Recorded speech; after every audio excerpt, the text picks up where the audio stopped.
ពេជ្ររស្មីធ្លាប់ស្មើជាមួយនឹងហាប់ខាហើយក៏ជួបគ្នាលើកទី2នេះក៏ឈ្នះដែរពេជ្ររស្មីបាទជាកូនសិស្សរបស់លោកគ្រូពេជ្រសុផាន់ឥឡូវហាប់ខាកំពុងតែឡើងតំណែងមួយចង់ទៅជួបជាមួយនឹងបាទពេជ្រសង្ហៈហើយហាប់ខានេះជាកីឡាករមួយរូបដែលគេតែងតែមើលរំលងតាក់ទងជាមួយនឹងក្បាច់គុណរបស់គាត់ទម្រង់វាយរបស់គាត់ហើយនឹងភាពធន់ភាពតាន់របស់គាត់គឺល្អណាស់ហើយក៏គាត់ភាកច្រើនគឺវាយកង់ចេញមករៀមឃើញវាយស្អាតហ្នឹងបងប្អូនវាយស្អាតហើយឥឡូវនេះម៉ោងនេះគេកំពុងតែគូបគងឲ្យហាប់ខានេះជួបជាមួយនឹងបាទពេជ្រសង្ហៈតែម្ដងក្នុងនោះបងប្អូនហាប់ខានេះខ្ញុំឃើញឈ្នះប្រវត្តិគឺឈ្នះទាំងម៉ូតូ Boost Strong ឥឡូវឈ្នះពៀនបាទឈ្នះពៀនហ្នឹងឃើញ2 3ឯងបាទអញ្ចឹងប្រវត្តិរបស់គាត់គឺមិនធម្មតាទេហើយឥឡូវនេះម៉ោងនេះគេកំពុងតែគូបគងដើម្បីដាក់ឲ្យគាត់លេងជាមួយនឹងពេជ្រសង្ហៈនេះលេងលក្ខណៈបែបកង់ចេញមករៀមតែម្ដងបើយើងនិយាយថាកង់តូចឯងអញ្ចឹងការប្រកួតមួយនេះគឺញាក់សាច់ហើយអញ្ចឹងល្អមើលខ្មែរប៉ះខ្មែរបែបនេះលុយមូលតែម្ដងបាទលុយមូលសួរថាខាងណាបងប្អូនណាស្រឡាញ់ខាងណាបើនិយាយពីប្រវត្តិសង្ហៈគេចាស់ហើយដោយសារតែមកដល់ម៉ោងនេះគឺជួបអស់ហើយលំដាប់កីឡាករ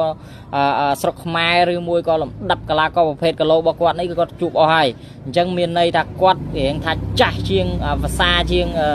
ហាប់ខាណាក៏ប៉ុន្តែយើងមិនអាចមើលស្រាលទៅលើទម្រង់វាយក៏ដូចកាយសម្បទារបស់ហាប់ខានេះទេពួកអីខ្ញុំឃើញកាយសម្បទាតាក់ទងជាមួយនឹងទម្រង់វាយរបស់គាត់នេះគឺមិនអន់ប្រមាណទេបងប្អូនមិនអន់ទេសំបីតាពេជ្ររស្មីនេះក៏ចង់យ៉ាប់ជាមួយនឹងហាប់ខាដែរប្រកួតលើកទី1បានត្រឹមតែស្មើដល់ពេលប្រកួតលើកទី2យ៉ាប់របស់ហាប់ខាមកគូនេះសូមហ៊ានធានាថាការចាប់គូបាទមិនថាស្ថានីយ៍ណាដាក់ឲ្យវាយទេខ្ញុំជឿជាក់ថាវាយ5ទឹកក៏ដោយ3ទឹកក៏ដោយគូនេះគឺដឹងតែល្អមើលហើយសួរថាភាគរយខាងណាប្រហែលជាបងប្អូនយើងថាចេះតែយកកីឡាករមកពីណាហាប់ខានេះដើម្បីវាយជាមួយនឹងពេជ្រសង្ហៈណាបងប្អូនខ្លះក៏គាត់អត់ដែរឃើញប្រវត្តិហាប់ខាដែរក៏ប៉ុន្តែបងប្អូនអាចស្រាវជ្រាវទៅវាយ YouTube អាចមើលឃើញប្រវត្តិរបស់គាត់ហើយអញ្ចឹងទោះជាបីជាពេជ្រសង្ហៈមានប្រវត្តិដែលគេហៅថារៀងចាស់ជាងបន្តិចមែនក៏ប៉ុន្តែយើងមិនទាន់ដឹងថាអាចនឹងគេហៅថាយកឈ្នះហាប់ខានេះបានដែរណាព្រោះអីទៅលើសមត្ថភាពនៅលើសង្វៀនក៏ប៉ុន្តែភាគច្រើនភាគរយគឺបងប្អូនយើងសម្ដៅទៅបាទពេជ្រសង្ហៈហើយប៉ុន្តែសម្រាប់ខ្ញុំគិតថានៅលើសង្វៀនយើងស្រឡាញ់ខាងណាជា fan ខាងណាយើងយកខាងណាក៏បានដែរអាស្រ័យទៅលើពុកម៉ែបងប្អូនយើងអ្នកស្រឡាញ់ក៏ប៉ុន្តែកុំមើលរំលងម្នាក់នេះបងប្អូនជាកីឡាករដែលទើបតែឡើងហើយជាកីឡាករដែលគេហៅថាហុងស៊ុយគឺលុយធំស៊ីលុយធំបងប្អូនអញ្ចឹងមកដល់ម៉ោងនេះខ្ញុំជឿជាក់ថាភាគរយគឺបានទៅលើពេជ្រសង្ហៈហើយប៉ុន្តែបើយើងដាក់ការសង្ស័យទៅលើសង្វៀនអាចនឹងមានការខូចដូចគ្នាបាទព្រោះអីលេងកង់ចេញមករៀមណាបើយើងនិយាយពីកាយសម្បទារបស់គាត់គឺល្អដូចគ្នាណាបងប្អូនល្អដូចគ្នាណាចាំមើលថាតើហាប់ខានេះអាចយកឈ្នះពេជ្រសង្ហៈឬមួយក៏យ៉ាងណាបើនិយាយពីភាគរយខ្ញុំហ៊ានថាឲ្យពេជ្រសង្ហៈហើយក៏ប៉ុន្តែបើនិយាយពីចាញ់បើយើងនិយាយពីថាចាញ់ឈ្នះ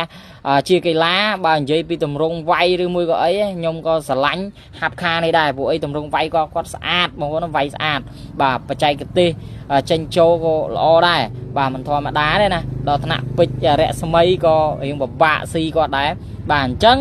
ចាំមើលថាតើបើលេងកង់ចេញមករៀមនេះខ្ញុំជឿជាក់ថាចាំមើលគូនេះមិនស្រួលអត់ដល់ទឹក3ទេអាចតែ2ទឹកអីហ្នឹងខ្លាំងហើយប៉ុន្តែភាគច្រើនអាចហើយកង់ចេញមករៀមតែចូលភាគច្រើនទឹកទី1អីហ្នឹងគឺខូចបាត់ហើយបងប្អូនចូលមុនគឺខូចហើយបាទអញ្ចឹងហ៊ានទូទាយដែរបាទខ្ញុំទូទាយលេងណាបាទភាគរយគឺពេជ្រសង្ហៈ55ហើយហាប់ខានេះ45ឯងប៉ុន្តែបើនិយាយពីថាដាច់គឺវាមិនដាច់ខ្លាំងទេបាទអាចថាចូលខូចដូចគ្នាបើអ្នកណាធ្ងន់ជាងណាអញ្ចឹងបងប្អូនយើងអ្នកខមមិនមើលថាតើហាប់ខាឬមួយក៏ពេជ្រសង្ហៈកុំភ្លេចតាមដានមកគូនេះទាំងអស់គ្នាក៏ក្រើកហើយខ្មែរប៉ះខ្មែរលុយធំអត់បែកទឹកលុយទេឆ្ងាញ់ទៀតបងប្អូន